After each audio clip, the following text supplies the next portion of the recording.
warahmatullahi wabarakatuh. Sahabat Akbari Syariah dimanapun Anda berada, di episode 17 kali ini kita akan membahas lanjutan kisah yang udah kita bahas kemarin tentang masa kecil Rasulullah SAW. Nah, sekarang kita akan mengkaji tentang bagaimana sih kisah Nabi Muhammad SAW ketika telah menjadi remaja. Oke, kita mulai terlebih dahulu dari kisah Nabi Muhammad sepeninggal Halimah Tusahir. Jadi kemarin kita telah bercerita bahwa Rasulullah SAW itu diasuh oleh Halimah Tusahir. Namun karena ada peristiwa pembelahan dada, akhirnya dikembalikan kepada ibunya. Dan tahukah teman-teman sekalian, beliau juga tidak lama diasuh oleh ibunya, karena setelah itu Ibunda Aminah wafat di suatu tempat yang bernama Abwa. Nah, setelah sepeninggal Ibunda Aminah, Rasulullah SAW diasuh oleh kakeknya, yaitu Abdul Muthalib. Dan bersama Abdul Muthalib juga tidak lama, hanya sekitar 2 tahun. Dan Rasulullah SAW sepeninggal kakeknya tersebut diasuh oleh pamannya yang bernama Abu Thalib.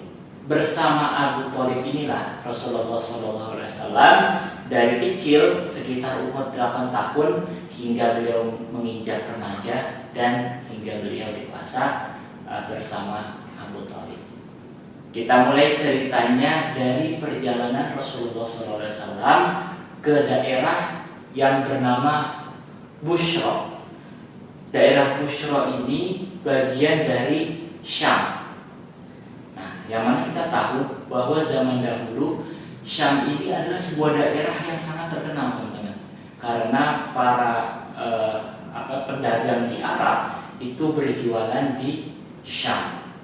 Nah, begitu juga Abu Thalib yang saat itu membawa rombongannya berikut Rasulullah SAW menuju ke Syam. Selama perjalanan ada hal-hal istimewa, ada keajaiban, di mana rombongan Abu Thalib ini tidak terkena terik panas. Kenapa? Karena selama mereka berjalan seolah-olah awan itu menyelimuti matahari. Jadi seolah-olah mengikuti perjalanan mereka. Karena mataharinya ditutupi oleh awan selama mereka berjalan, maka dari itu di perjalanan tersebut Abu Thalib, Rasulullah SAW berikut rombongannya tidak terkena terik matahari. Ini adalah sebuah keajaiban pertama yang dirasakan oleh rombongan tersebut karena mengajak Rasulullah SAW yang saat itu berumur 12 tahun, 2 bulan dan 10 hari. Oke, selanjutnya ketika mereka telah sampai Syam, bertemulah rombongan Abu Thalib ini dengan seorang rahib yang bernama Buhairah. Bahwasannya Buhairah saat itu menyampaikan kepada Abu Thalib, "Wahai Abu Thalib, sesungguhnya di dalam diri saudaramu ini terpancar tanda-tanda kenabian." Beliau melihat selama perjalanan mereka tumbuh-tumbuhan, misalnya pohon-pohon dan lain sebagainya itu seolah-olah bersujud kepada Nabi Muhammad. Dan Buhairah mengatakan, sesungguhnya tanda-tanda tersebut tidak mungkin dimiliki oleh orang biasa. Jadi kalau orang biasa aja itu nggak mungkin ada tanda-tanda seperti itu. Ini pasti Nabi atau utusan Allah Subhanahu Wa Taala.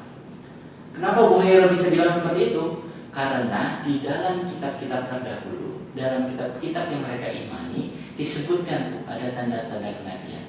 Dan tanda-tanda kenabian itu ada pada Rasulullah SAW. Nah, mendengar cerita ataupun pemaparan dari Buhairah, akhirnya Abu Thalib memutuskan untuk membawa pulang Rasulullah SAW bersama dengan sebagian rombongannya. Setelah itu Abu Thalib melanjutkan perdagangannya di Syam. Dan sebelum mereka kembali, Buhairah menyambut mereka dengan memberikan hidangan makanan yang istimewa kepada rombongan Abu Thalib. Oke teman-teman sekalian, untuk episode kali ini kita selesaikan terlebih dahulu. Selanjutnya kita akan membahas bagaimana ketika Rasul telah diangkat sebagai Nabi, dan kita juga akan membahas tentang perjuangan Rasulullah SAW dalam menyebarkan Islam. Demikian episode kali ini, sampai jumpa di episode berikutnya. Wassalamualaikum warahmatullahi wabarakatuh.